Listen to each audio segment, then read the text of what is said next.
I'm Josh Liston from On the Bubble podcast, an oral history of television fandom, part of the Gonna Geek network, just like the show you're checking out now. Shows on the network are individually owned, and opinions expressed may not reflect others. Find other awesome geeky shows at GonnaGeekNetwork.com. Capes on the Couch podcast is for entertainment purposes only. Dr. Issues is a psychiatrist, but he is not your psychiatrist and does not have knowledge of your individual situation. For any personal mental health concerns, please consult your own healthcare providers. For medical emergencies, please call 911 or the designated number in your area immediately. Remember that you are not alone and help is out there.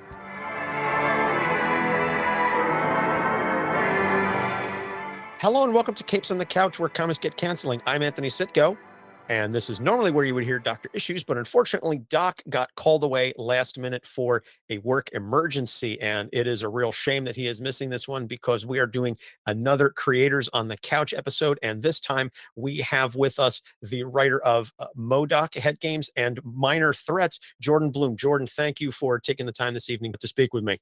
Thank you. And yeah, I'm bummed as well. I was hoping to get some extra therapy in while I was here, but we'll make do without your co-host. Yeah, Doc is usually good for helping ask some of those questions, and hopefully at least you come away with maybe a little better understanding. Unfortunately, like I said, he couldn't be here, but he said, go on ahead. Everybody's time is valuable, and I didn't want to have to worry about rescheduling this. So I'm just going to forge on ahead solo, unfortunately, without him. So it's a little weird. I'm used to having him to play off of. But in any case, so Jordan, as I said, you are the writer of Minor Threats, or the co-writer with Patton Oswalt, and that is currently out on issue 2. And we're going to get to that in just a little bit. But before we get into that, let's dive into your background a little bit. Now, I was doing some research, and you've got an IMDb page, and one of the first things that popped out at me is you were a writer on Community, which is a fantastic sitcom, definitely a show with a very passionate fan base and a lot of very, very caring and adoring fans. And we got the 6 seasons, and now we're just holding out for that movie, hopefully one day. But it sounds like it's coming. Everything I'm reading, I don't have any inside information, but I'm reading the trades like you guys, and it sounds like it's happening. You don't have Dan on speed dial to just say, like, hey, Dan, what's going on? No, I do run into Dan. What was the last time I saw him? At one time, I accidentally took Quill instead of a Dayquil before a trip, and I was in the airport, and I was hallucinating, and I ran into him. And that was the worst time to run into an old boss, but he was very nice about it as I was out of my mind. Wonderful story, and maybe we could touch on some of the things you hallucinated later. I was like, oh my God, it's like, that's not my old boss. And Rachel's like, that's Dan. And I was like, oh, I should go talk to him.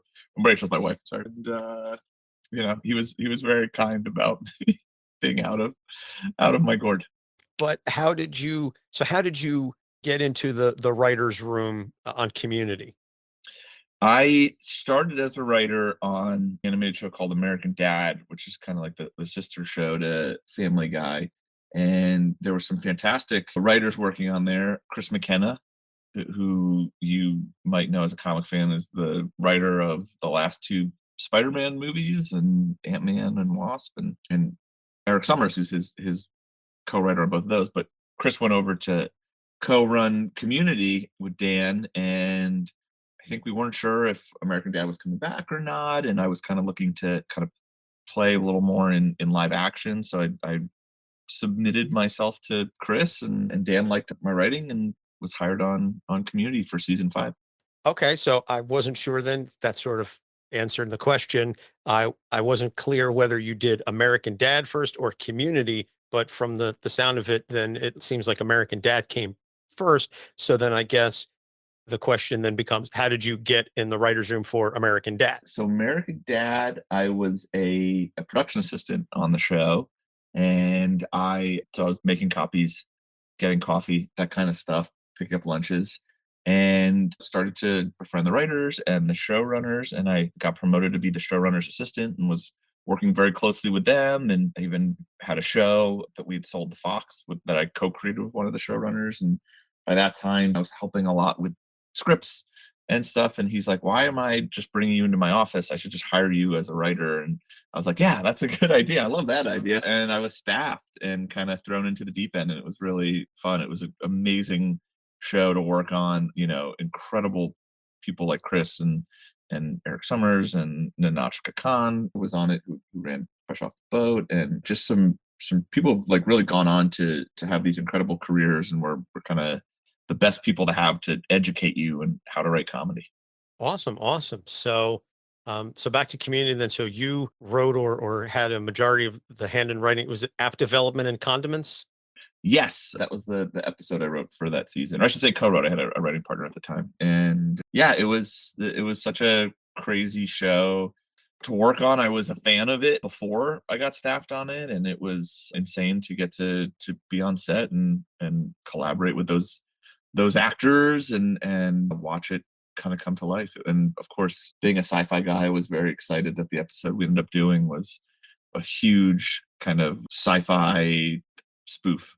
Yeah, definitely a lot of those tropes evident in that episode.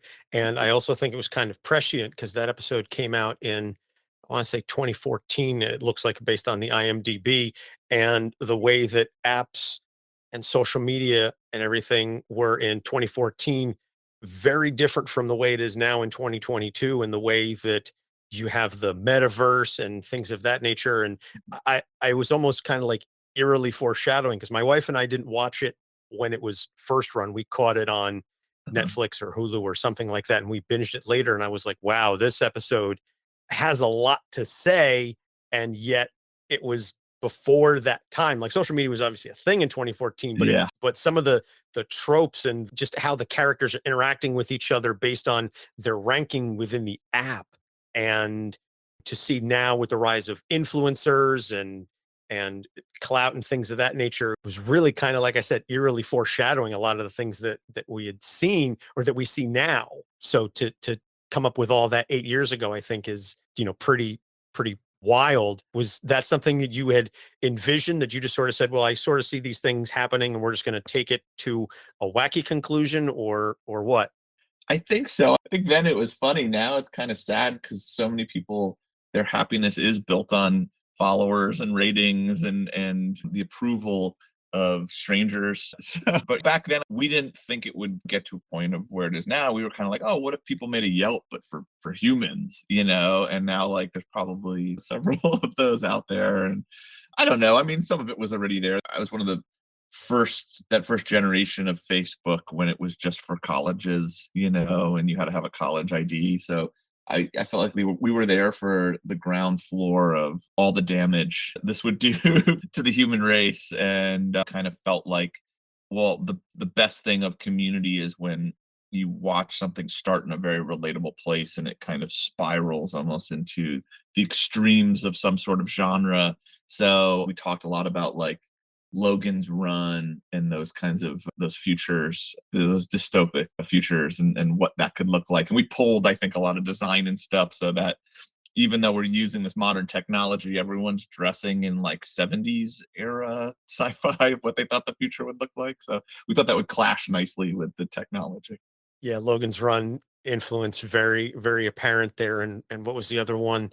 The Running Man, And I think was. Zardoz, because we ended up putting Sideburns and Starburns and Zardoz. So yeah, the Zardoz outfit. But yeah, Running Man, all those, you know, that were kind of like all kind of ahead of their time, but everyone was in goofy 70s clothes or 80s. Yes. Yeah. It very, very interesting and very, very funny. So then MODOK, moving forward a little bit, the comic, as I understand it, and correct me if I'm wrong, the comic came out as a way to kind of promote the show. Yeah. So after the show, you know, we had written the show and we were in production. Marvel approached us about just writing a MODOK comic, and it was our concept of the show is tonally very different than the MODOK of the comics, and we've created this other world around him. But that's the fun of comics, is continuity and making sense of things. I'm a huge Grant Morrison fan whose theory is that all of it counts. So all the weird Batman stories from the 50s, those have to make sense with modern Batman. Those all were part of his history.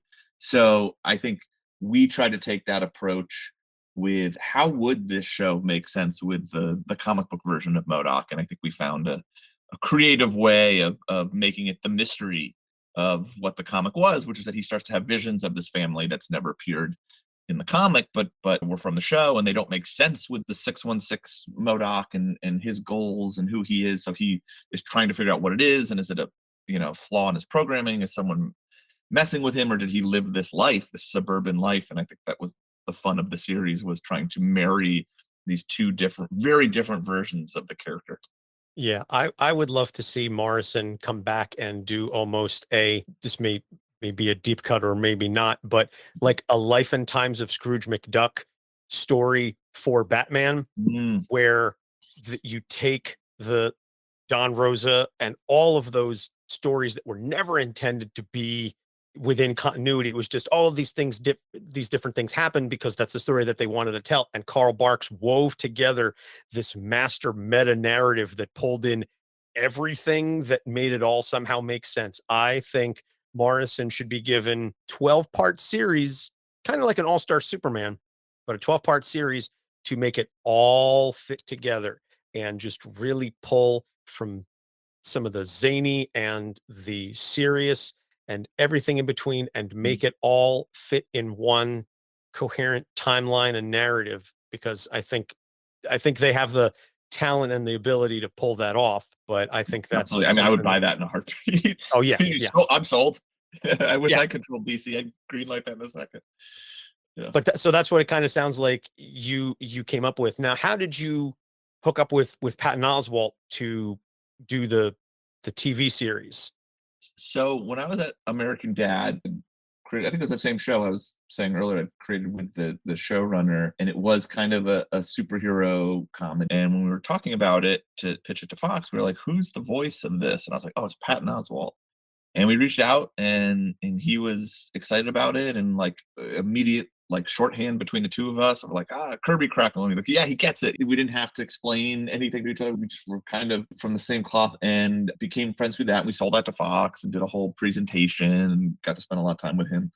And then we kept in touch over the years. We were running to each other at we both go to Golden Apple Comics and see each other occasionally. And then I knew went to Marvel TV, and we had dinner, and he had some characters he wanted me to consider, but I was like, what about MODOK? And brought it to Patton and like just the kernel of an idea. And we fleshed it out together and built this whole world, and then went and pitched it to Marvel and got to go do the show and kind of became even better partners after that and wanted to keep working together, and have done obviously Minor Threats, and we have a few other kind of TV stuff cooking. So it just became a fantastic partnership of, I found my kindred geek spirit in Patton, and I think vice versa. Yeah, well, he definitely wears that geek influence on his sleeve. Anybody who can stand up and ad lib an entire 8 or 10-minute monologue, whatever it is that he did for the Parks and Recreation episode, coming up with the crossover of Star Wars and Marvel and everything that he did off the top of his head, is somebody whose bona fides are definitely apparent. Yeah, I mean, he's the real deal. We have to kind of schedule out an hour when we get together to work that's just going to be recommendations, where we talk about what we're reading, comics, movie, TV. Like, it's such a pure love, I think, that we both share, but he really knows his stuff. And I think, that's the best thing, is getting like a recommendation from him from something I've never seen or read, and knowing like, oh, I trust his taste so much, I'm going to completely commit to this. And he's usually always right. We know we're going to bullshit about that for at least an hour. So we get that out of our system, then we sit down and we start writing. Yeah, I mean, I would love to chat with him. I would kill to have him on the show, but he's obviously very busy with stand-up and TV and so many other things. And also, there's a small part of me that would almost be afraid to talk to him, because I know he is so deep baked into it that I feel like anything I would say would just be like, oh, I know I need to do my research and I need to come correct, because if I say, not in a bad way, but just like, he knows so much and I just wouldn't know what to say to him. Like, he'd be throwing out references to obscure 70s characters that I have like only tangentially heard of, and he knows their entire backstory, and I would just sit there enraptured for the hour. Yeah, comics is the only arena I think I can go toe to toe with him on. Everything else, like movies, I think of myself as a cinephile, but then I talk to him and I'm like, I need to watch more. I'm clearly I'm a fraud. I can't even call myself a cinephile after I talked to him about it. So Yeah. His real music jump. taste. I mean, he talks Same about thing. that very much in his stand up and everything. And I'm always just to your point, like recommendations. If he sees something or if he tweets about something, I'm always like, oh, okay, I'll check that out. And then I end up Mhm. going down this rabbit hole, and it's like, okay, well, that was just now I've just bought all these albums that I've never listened to, but Patton says they're fantastic, so I should probably check them out. Um, so the one thing that I do want to just talk about with respect to MODOK before we pivot to minor threats is the decision to make him like a standard sitcom dad, and that whole concept I think was so brilliant. And I'm not saying that to just blow smoke up your butt because you're here, but I just think from a character standpoint, and you were sort of saying before how it is so very much not MODOK within the 616, but I think there's enough there of the basis of the character that it kind of could make sense in an Mhm. alternate universe. And just again, how did you and Patton come up with the idea that we're going to take this mental organism designed only for killing and make him this bumbling sitcom dad while also still operating within the greater Marvel universe with Mhm. AIM and things of that nature? So playing with those tropes and just mashing them together. This isn't like a peanut butter and chocolate thing. This is like a peanut butter and I don't even know Mhm. what. And you mashed them Yeah. together, and yet it somehow still tasted good. How did you come up with that idea? Well, I mean, we love the character. I think like Pat and I have a Well, very that's obvious. yeah, specific kind of, you know, deep Marvel lore love. And I think MODOK represents everything we love about comics. Like he's a giant floating head Jack Kirby monster who has that egomaniacal Dr. Doomish, voice that thinks he's better than everyone, thinks he knows better than everyone, wants to take over the world, is so driven to believe that he should be running it. That archetype I think is so exciting to us, mixed with that visual. Like those two things hand in hand are what make MODOK MODOK. And I think MODOK is a very flexible character like Batman, where you can do serious body horror, scary, high threat level villainy, or he can be a comic relief and kind of a bumbling villain, and he works both ways.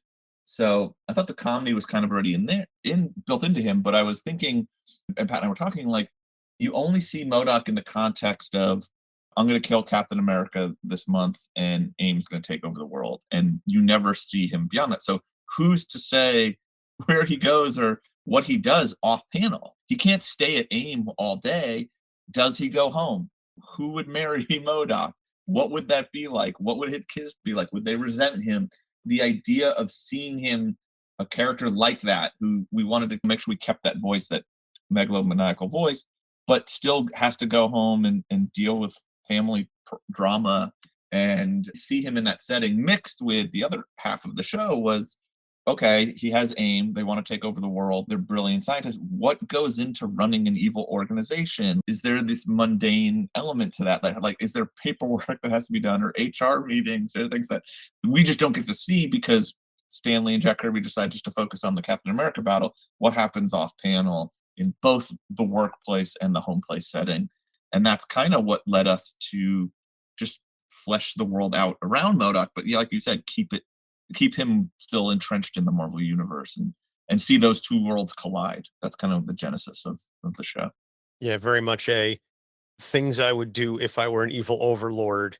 That famous internet list that's been going around for 20 some odd years, and all of the mundane things, to your point, that you're going to have railings so that your henchmen don't just fall off, and you're going to treat people with respect, and all of those things that are involved that subvert the tropes that we're very familiar Mhm. with, but also, as you said, still in that mindset. It kind of reminded me of, in certain respects, of like the Brack show, going back Mhm. to the old Adult Swim, Yes, in that was that sense great. of in the sense that you take these characters that are villains, that are not the people you want to root for, and then you show their home life, and their home life is very much not the way that you would envision it. And that the Brack show, you had the the dad with the thick Latin accent and the 50s housewife mom and stuff. And so that was just very much in that, again, that subversive vein. And I loved that show, spinning off of the Space Ghost Coast to Coast. So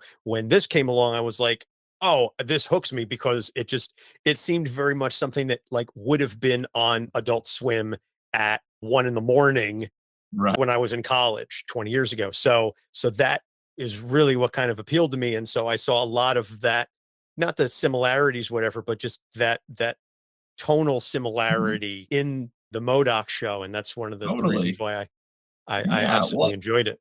I think that we were definitely kind of keying into, and then the other thing that we thought was like, again, we love these very arch Marvel villains. A lot of them are Silver Age, Bronze Age characters that every time they show up, they have a new plot to take over the world. Like, well, what happens after you fail after 30 years of that? So I think that also led us to like taking that kind of character who's an egomaniac and putting them through a midlife crisis was also really interesting because I'd never seen that with villains.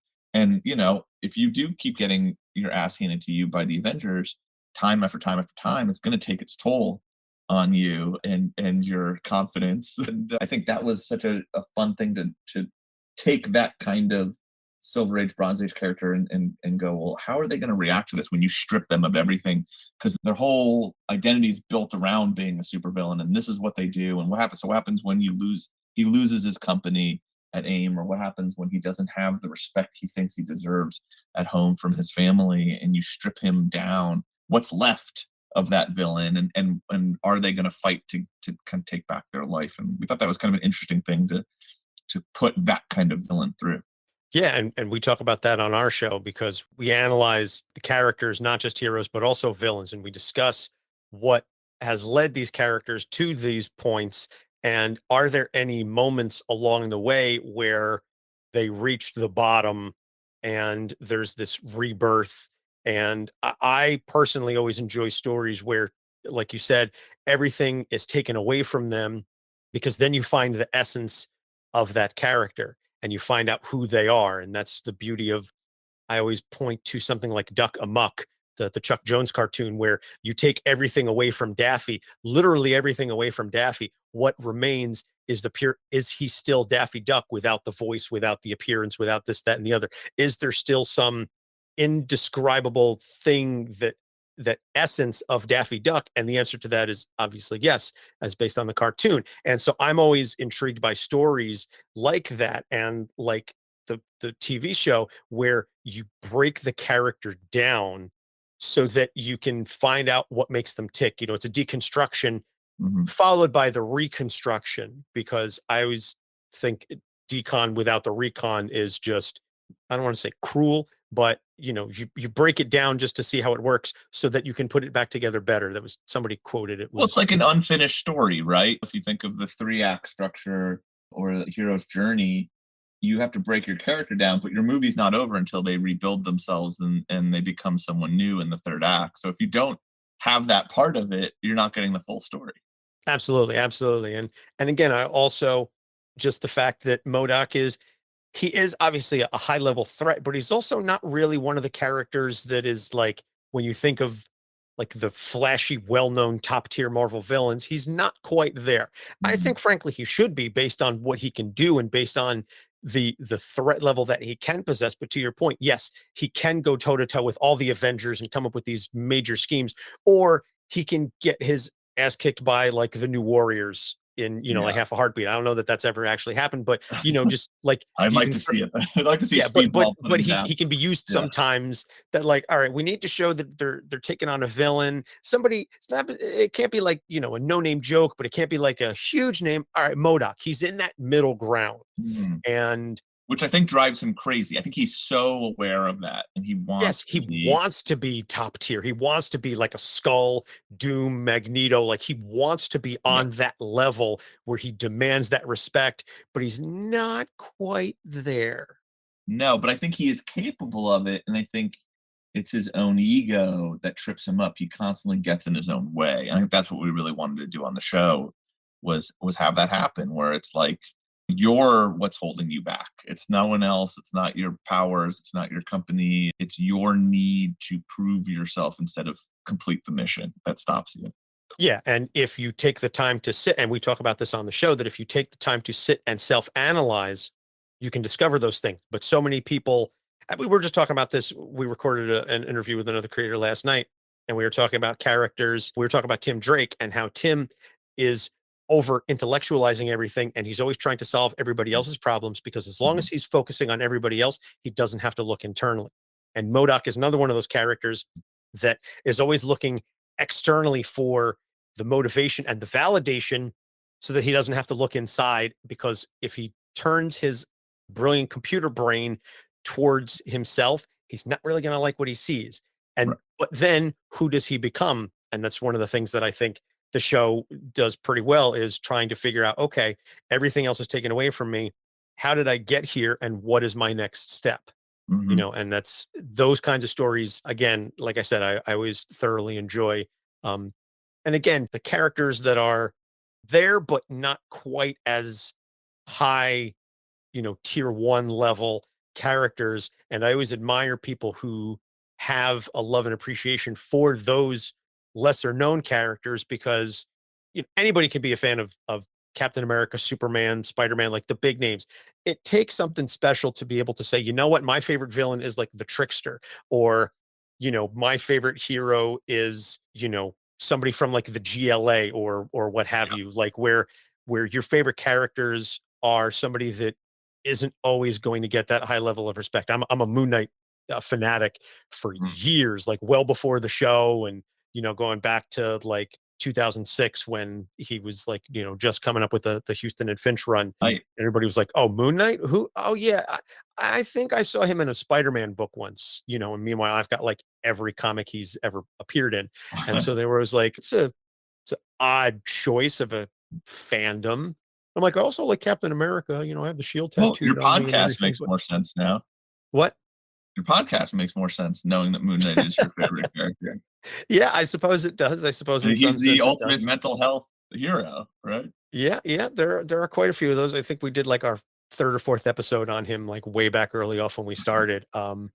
And then like I said, then the show, and now all of a sudden there's everybody, oh, I love Moon Knight, I love Moon Knight. And I'm Yeah. trying not to be gatekeepy, but I'm like, but do you really? So let's then pivot to Minor Threats, because I am really enjoying this book. Thank you. 2 issues out so far. I'm very much looking forward to seeing where this is going. And while we're sort of pivoting there, the discussion of like lower tier characters, this entire book is around essentially like D-list villains as comic relief.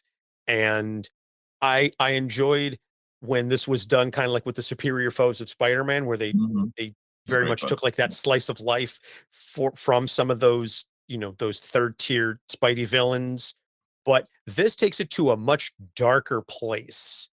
And how did you and Patton come up with the idea for Minor Threats and using these D-listers to tell this kind of story? Well, if you watch MODOK, it's no secret these are our favorite kind of characters. We did the whole episode where he goes to the bar with no name, and I was a big Spider-Man and Flash are two of my favorite characters who have these jobbers, these guys, these blue collar villains who don't have no interest in taking over the world. Kind of the opposite of MODOK.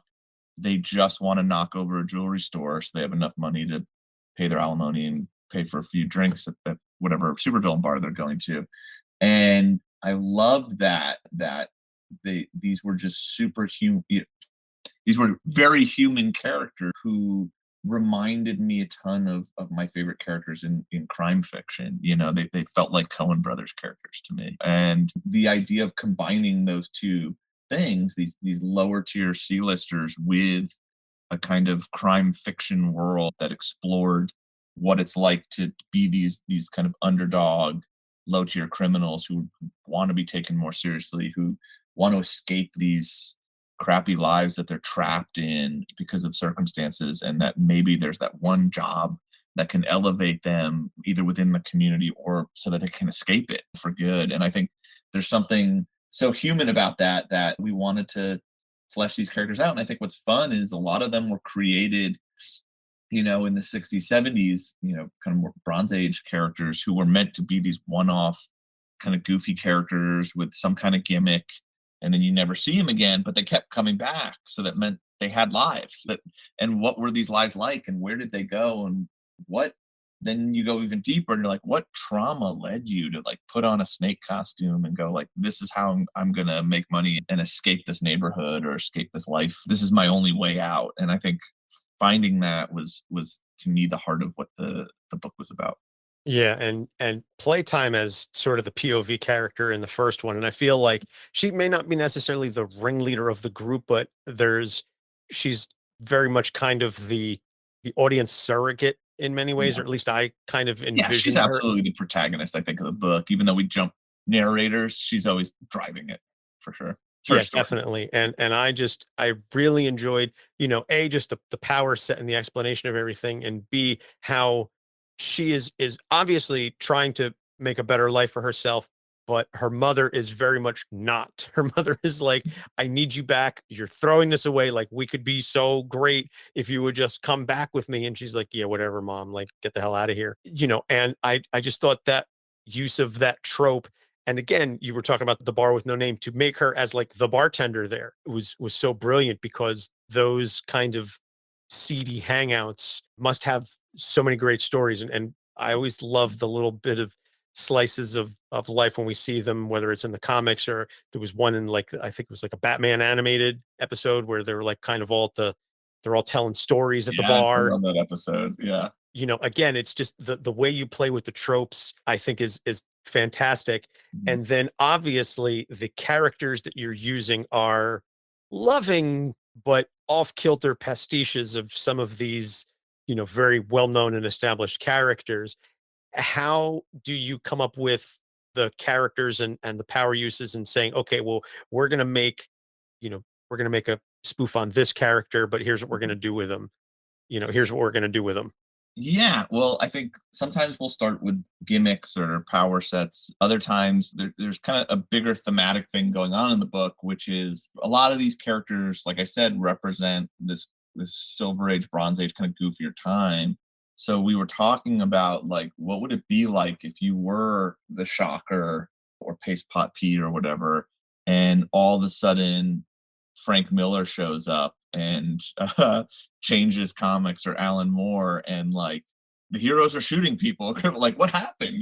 This used to be like a fun thing. Like, you'd be the idea of like being dragged into this modern age when you're a relic of the Silver or Bronze Age, a much more innocent time. So we kind of wanted that to be the vibe of a lot of the characters we were following, which is that like they're past their prime, they're nostalgic for an era that doesn't exist anymore, specifically Frankie's mom, but they love it and it's the best time of their lives, and there was a code amongst them. And so Frankie, whose Playtime is very torn, because villainy means a lot of different things to her. On one hand, it's this thing she shared with her mother, it's the world she came up in, it was exciting, it was crazy, and it was her identity, and she was a proud part of it. And on the other hand, it ruined her life, and she's lost time, and she's been to jail, and she has no relationship with her daughter, and she has this incredible power, but every time she uses it, it just screws up her life even more. So what do you do? What do you do when you're trying to figure these things out? So we wanted to kind of pull her in two directions, where her mom is the devil on her shoulders saying like, this is who you are, this is the world, this is where you belong, you have these powers, you're better than everyone, you shouldn't live a normal life. And Frankie going, well, when I do that, I lose out on relationships and normalcy. And then we wanted her to kind of realize, as the series is going, she's really good at being a villain. So like, what happens if you're this like incredible pitcher who can throw over 90 miles per hour with every pitch, but you don't want to play baseball? Baseball's ruined your life. So that was kind of the thinking with that character, was to kind of have her be pulled in different directions where she knows what the right path is. But this is a story about villainy, and villains don't always make the best decisions. I think it's the fact that the villains don't make the best decisions is what makes them villains. But I also love the stories where the villains do make the right decisions, because then it becomes, huh, and people much smarter than I am have probably expounded upon this in much more eloquent ways. But the best villains are the ones that reveal things about ourselves that we may not like, or that we may be ashamed of or afraid of. But you Mhm. go, oh, okay. I guess I didn't really think of it that way. And it's sort of the quote from Community just popped into my head. I hope this doesn't awaken anything in me. But that idea of going, okay, I maybe I need to rethink some things. And I think a good example of that is Brain Tease. We see a lot. He's sort of like the central character in flashback for episode 2, and he's very much the Riddler gone horribly, horribly wrong. Um, and I really enjoyed the use of the abusive father. I'm trying not to say too much for No, it's okay. spoiler You effect. can spoil it. It's fine. Yeah. The abusive father and stuff like that, and the backstory, but just the way in which his power set works, and how he's always like, I can solve the puzzle. I know where the pieces go before I can solve the puzzle, but I can't break this curse, and I can't logic my way out of this. Mhm. And that is so relatable for so many people who are like, I'm a very rational person, I'm a very logical person, I can see where all these things go. And what do I do when I'm in a situation where logic isn't going to get me out of this, where logic isn't the answer? And I think that is Mhm. so emotionally relatable and so powerful and so damn heartbreaking. Frankly, I felt really bad for Brain Tease after all of that. So, kudos to you and Patton for coming up with that and just sort of Yeah. creating that kind of a character.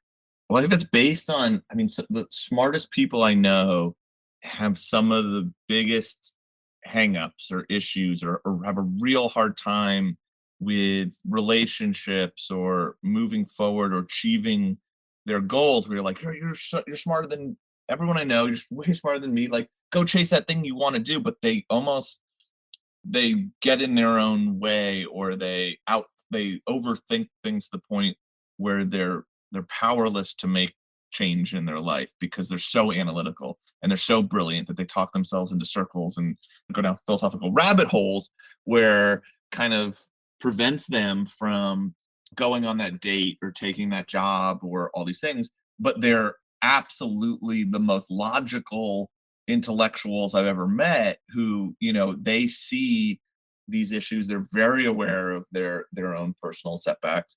They see them coming a mile away, but they can't avoid them. So we thought that was kind of an interesting thing where you have a character who's almost, with his deductive powers, if you will. We wanted to keep it kind of vague. If, is he a precog? Can he really just gather information and see that far down the road? We kind of wanted to leave it a little open. But either way, he clearly sees how things tie together and lead to, certain conclusions. And it's like being in a car with no brakes. Like he can't, and not being able to steer. And it's just, you're just on a one-way collision, even though you, the intellectual, know better and you should be able to swerve the wheel or step on the brake, and you can't. And I think that's a problem a lot of people have. But again, it's a lot of times very smart, very intellectual people I've met kind of continually hit the same problems in their lives, knowing that there is a way to be happier or successful or whatever it is. Yeah. Now the heroes in this book, we don't see too much of them. There's the Insomniac, who's the Batman pastiche. I didn't get that from the comic. No, I'm kidding. I was like, for a split second, I was like, really? what? I just thought we were going for it. No, yes, he's definitely Batman. Yeah, and but it's this idea of the heroes that are supposed to be the upstanding paragons of virtue and things of that nature.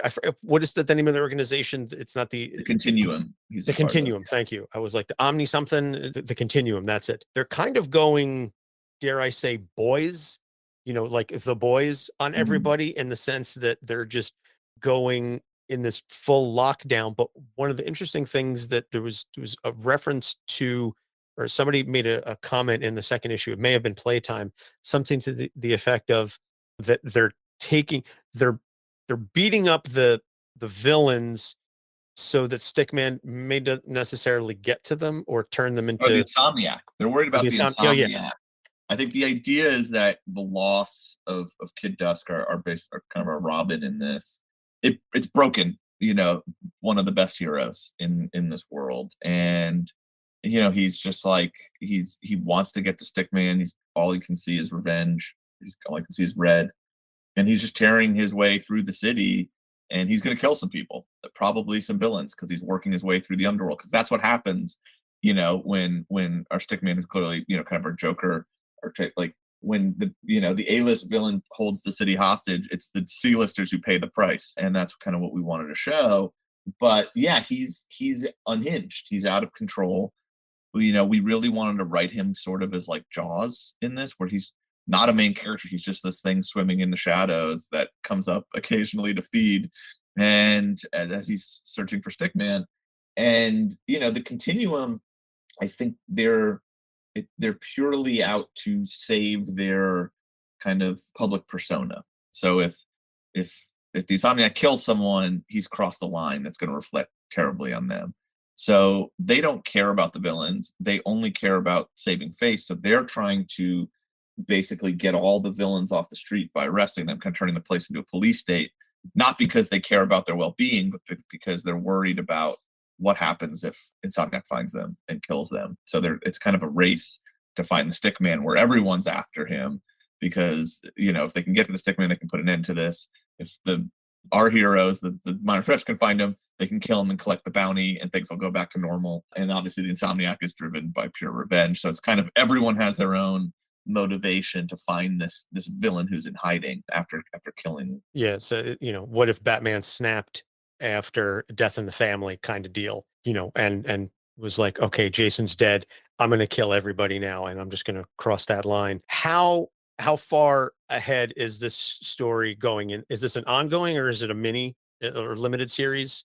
It's a 4-issue mini, but there are definitely some plans. I can't talk about them yet, but you won't be seeing. It's not the end of the story. I'll say that. It's not the end of the universe. Not the end of the universe. No, not the universe or Frankie's story. Okay.